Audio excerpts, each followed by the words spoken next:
락카 서페스를 다 발라놓고요. 락카 퍼트를 지금 어느 정도 기포 있는 거를 다 메꿨어요. 저희 같은 경우는 퍼티 바른 데를 전부 다 메꿔버려요. 발라가지고 연마를 싹 320으로 싹 연마를 한 다음에 위에다 논샌딩을 다시 뿌려서 작업을 합니다. 왜 이렇게 하냐면 이액형을 바로 쓸 수가, 논샌딩을 바로 쓸 수가 있는데 퍼티가 많이 들어간 부분은 기포들이 어느 정도 있어요. 완벽하게 100% 잡을 수가 없기 때문에 그 기포들을 일단 일액형으로 뿌려서 어느 정도 다 잡아놓은 다음에 이걸 다시 연마 싹 다시를 해요. 연마를 해서 320으로 연마를 하고 나서 위에다가 논샌딩을 싹 얹고 바로 그냥 후자고 바로 베이스 들어가고 크리어 들어갈 수 있게. 이게 좀 귀찮아더라도 이렇게 해야 후 작업할 때 빠르고 하자율을 낮출 수 있기 때문에 이렇게 작업을 합니다. 이제 320으로 연마를 한 다음에 논샌딩을 뿌리겠습니다.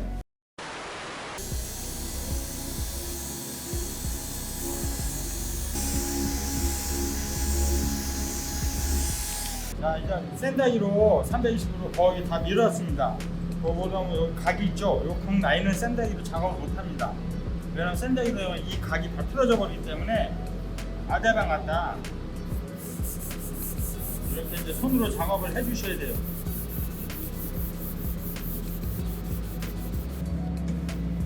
이렇게 아대방 갖다 작업하다 보시면 이렇게 폼 들어간 데 깊은 데가 있을 거예요. 아대방 갖다 살살 그 락카 퍼티 바른 데만 제거만 해주세요. 굳이 퍼티 있는 데까지 밀어버리면 또 이 높낮이가 또 틀려져 버리니까, 자, 이렇게 해서 끝에 다 담으신 다음에 똑같이 아대방 갖다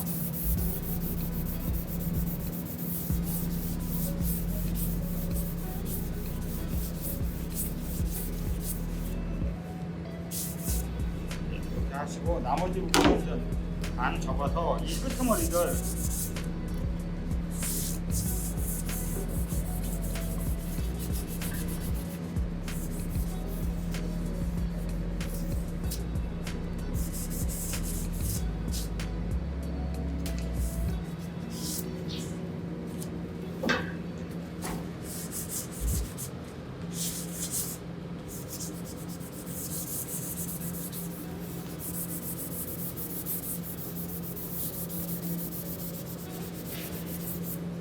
보시면 락카 퍼티를 거의 다 벗겨내셔야 돼요. 락카 퍼티라는 자체는 기포를 메꾸는 거기 때문에 락카 퍼티를 이 상태로 많이 남겨놓으시면 부착성이 떨어져요. 이게 잡을 수 있는 힘이 약하기 때문에 웬만하면 락카 퍼티는 다 기포만 메꾸고 나머지는 다 연마해가지고 거의 이제 비칠 듯 말 듯 그러니까 기포 나는 부분만 다 메꿀 수 있게끔 샌다기로 다 연마를 하신 다음에 찾으셔가지고 샌다기로 해도 안 가는 부분도 있으면 아다뱅이나 손으로 해서 손으로 연마를 하실 때는 반 접어서 이 면으로 바닥면 요 면으로 해서 이렇게 깔 수 있게끔, 뭔 얘기인지 아시죠? 이렇게 해서 이 면으로 이런 식으로 이 손가락으로 하면 이 면이 손가락대로 모양이 생겨버려요. 이게 팽팽하지 않으니까 최대한 팽팽한 면을 잡아서 요 끝에다 놓고 이쪽에 손 놔다 놓고, 이게 작으니까 빼빠가 이런 식으로 이쪽으로 넓은 면으로 손바닥 면으로 해서 연마를 해주세요. 그 손가락으로 이렇게 해봐야 이 면이 제대로 안 잡히니까 이런 식으로 넓게 이쪽으로 연마를 해주시면 돼요. 이렇게 다 하시고 나서 이런 이액형 논샌딩을 뿌리겠습니다. 자, 논샌딩을 뿌리겠습니다. 전에 말씀했던 것처럼 논샌딩 압이 약해져 버리면은 어떤 현상이 생기냐면, 대략 한번 우리가 베이스 뿌리듯이 뿌린다 그러면은 한 1.5 되면 이렇게 뭉쳐요. 이렇게 골고루 쫙 펴지는 게 아니라 보이시면 이렇게 뭉쳐 있죠. 이래버리면 나중에 위에 베이스를 뿌려버리면 이런 똑같이 형태가 나오니까, 논샌딩 뿌릴 때는 압을 크리어 뿌리듯이 압을 높여서 2.5바나 그 정도 놓은 상태에서 작업을 하셔야 돼요. 그럼 비교 한번 볼게요. 이거 하고 이면하고 아까 이면하고 나오는 입자가 틀려요. 그러니까 작업할 때는 클리어 뿌리듯이 작업을 하셔야 돼요.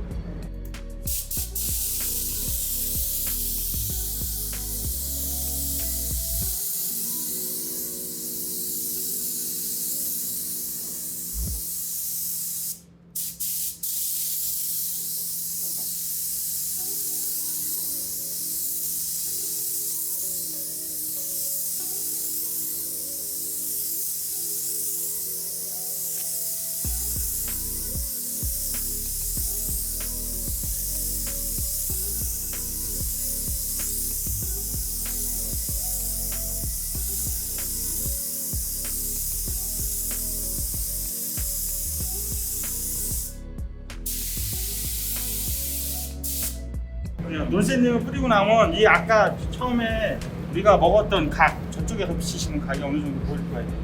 각이 어느 정도 다 잡혔어요. 라인이 이 꺾여진 먹었던 라인이 다 잡혔으니까 사람이 만드는 거라 100% 완벽하게는 만들 수가 없어요. 한 80% 정도 만드신다고 생각하셔야지 손님한테 얘기할 때도 100%좀 정확하게 프레스 찍은 것처럼 만들 수 없다고 얘기를 하셔야 돼요.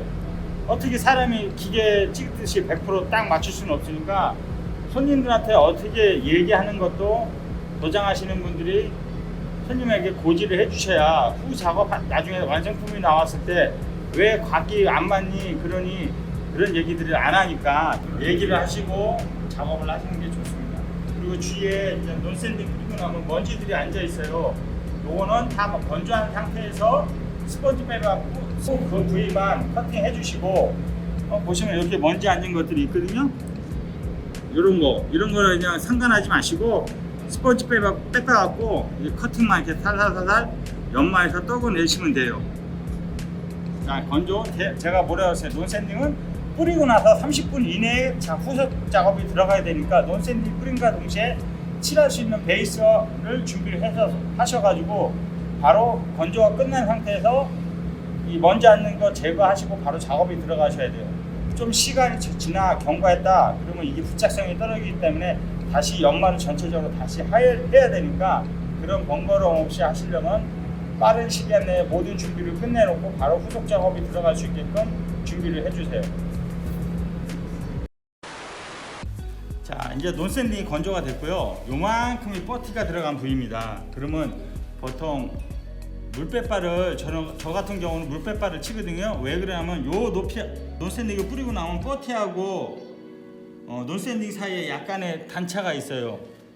끝부분들이 이 골진 부분이나 이 평면은 거의 없는데 이 골진 부분이나 이 끝부분들은 이 단차가 있기 때문에 건샌딩을 해도 되는데 쟤는 웬만해서 그냥 현장 여기 저희 회사는 그냥 물빼빠를 쳐서 이렇게 요 단낮추기를 해줘. 이렇게 세게 안 밀어도 돼요. 이렇게 보시면은 그 단낮이 되는 거, 요 단낮 요게 이제 나중에 뿌리고 나면 경계가 생길 거예요. 이런 끝 부분에. 왜냐면 여기 끝 부분에 샌딩을 우리가 샌다기로 연마하다 보면 이 일회형이 다 벗겨지고 버티가 나타나잖아요. 그에 논샌딩이 들어가 버리면 그렇게 자국이 생기거든요. 그 자국을 없애기 위해서 저 같은 경우는 그냥 물빼빠 그 각진 부분 끄트머리 거기만 이렇게 쳐주거든요. 그러고 나서 이렇게 보시면은 어디가 생기냐면 이렇게 각진 부분, 요 각에서 그 다음 라인에서 이렇게 보면 이렇게 보여요. 이렇게 홈이 파 있죠. 여기는 그러니까 사람이 연마하다 보니까 100% 일찍 라인이 안 되니까 요 사이가 약간씩 높은 거예요.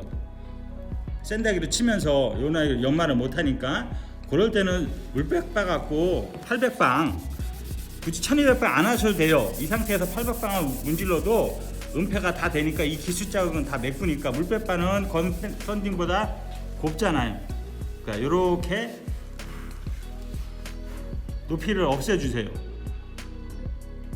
여기도 이렇게 나타나잖아요. 보시면 이렇게 단차가 여기 단차가 나타나는데 손으로 만져서는 못 느끼는데 육안으로 해서 보이기 때문에 그렇게 작업을 해주세요. 꼭 저기 보수한 도장 면에서는요. 끝에 부분 그럼 여기도 마찬가지고 이 겹쳐지는 부분은 단차가 생기더라고요.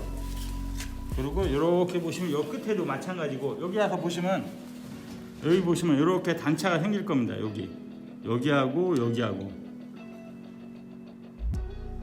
여기하고 단차가 생기니까 요것들을 물빼바로 치시든지 건샌딩을 하시든지 작업을 해 주셔야 돼요. 한번 닦아 주셔서 3분의 1, 3분의 1 맨 마지막 일단 이 정도에서 미스트도 아니고 웨이트식으로 쫙 칠해 안개처럼 뿌려줘 주셔야 돼요. 그래야 입자가 어느 정도 쓰거든요. 입자 보시면 처음에